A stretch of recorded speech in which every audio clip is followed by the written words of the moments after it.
The संकेत live. दोस्तों, आज हम बात करेंगे उस ऐतिहासिक सियासी पल की जिसने देश की राजनीति को हिला कर रख दिया है, क्योंकि वेस्ट बंगाल असेंबली इलेक्शन 2026 के नतीजों में बड़ा उलटफेर देखने को मिल रहा है और रुझानों से लेकर जीत के आंकड़ों तक एक ही तस्वीर साफ उभर रही है।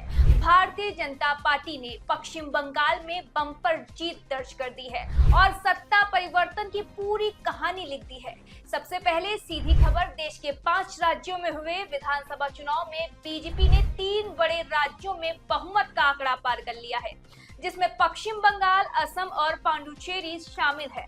और यही वजह है कि दिल्ली स्थित बीजेपी मुख्यालय में जश्न का माहौल है, जहां नरेंद्र मोदी खुद पहुंचे हैं। बंगाली धोती में उनका स्वागत हुआ है, कार्यकर्ता ढोल नगाड़ों के साथ नाचते हुए और पूरे परिसर में जीत का उत्सव मनाया जा रहा है। वहीं अमित शाह और पार्टी के अध्यक्ष नितिन नवीन भी मौजूद हैं।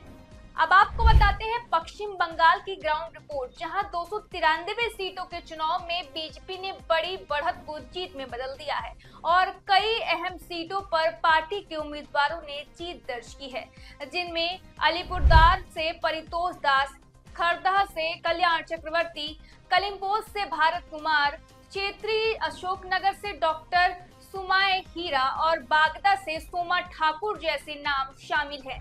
ये सिर्फ सीट नहीं बल्कि यह संकेत है कि बीजेपी ने शहरी और ग्रामीण दोनों क्षेत्रों में अपनी पकड़ मजबूत की है। अब सवाल उठता है कि आखिर ये जीत इतनी बड़ी क्यों है। इसका जवाब हमें पिछले कई सालों की राजनीति में मिलता है, जहां बीजेपी ने बंगाल में लगातार संगठन को मजबूत किया, जमीनी स्तर पर काम किया और हर बूथ पर अपनी पहुंच बनाई। प्रधानमंत्री नरेंद्र मोदी ने भी अपने बयान में यही कहा कि यह जीत अचानक नहीं आई, बल्कि वर्षों के संघर्ष और कार्यकर्ताओं की मेहनत का परिणाम है। कई दिन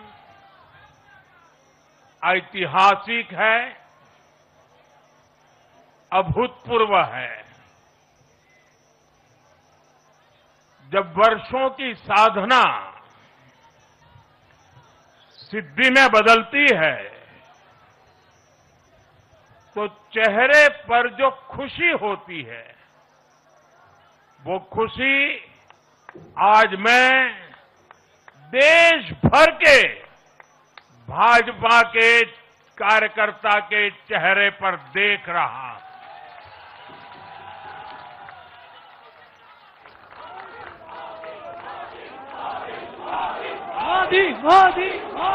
आपको तस्वीर। उन्होंने कहा कि पार्टी के कार्यकर्ताओं ने हर चुनौती का सामना किया और विकास के एजेंडे को घर घर तक पहुंचाया। पीएम मोदी ने असम की जीत पर भी खास प्रतिक्रिया दी और कहा कि असम की जनता ने एक बार फिर बीजेपी और एनडीए पर भरोसा जताया है और यह जीत इस बात का प्रमाण है कि विकास की राजनीति को जनता का समर्थन मिल रहा है। यानी साफ है कि यह सिर्फ एक राज्य की जीत नहीं बल्कि एक बड़े राष्ट्रीय ट्रेंड का हिस्सा है। अब अगर हम इस चुनाव को बड़े नजरिए से देखें तो यह सिर्फ सीटों की नहीं बल्कि नैरेटिव की जीत है।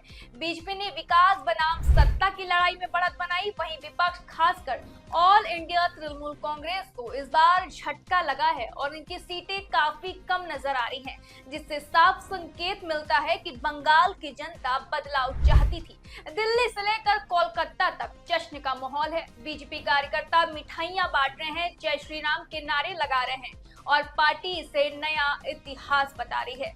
प्रधानमंत्री नरेंद्र मोदी ने अपने संबोधन में कहा कि आज का दिन सिर्फ जीत का नहीं बल्कि विश्वास का दिन है। विश्वास लोकतंत्र में, विश्वास विकास की राजनीति में और विश्वास एक भारत श्रेष्ठ भारत के सपने में। अब सबसे बड़ा सवाल यही है, क्या यह जीत आने वाले 2029 के लोकसभा चुनाव की दिशा तय करेगा?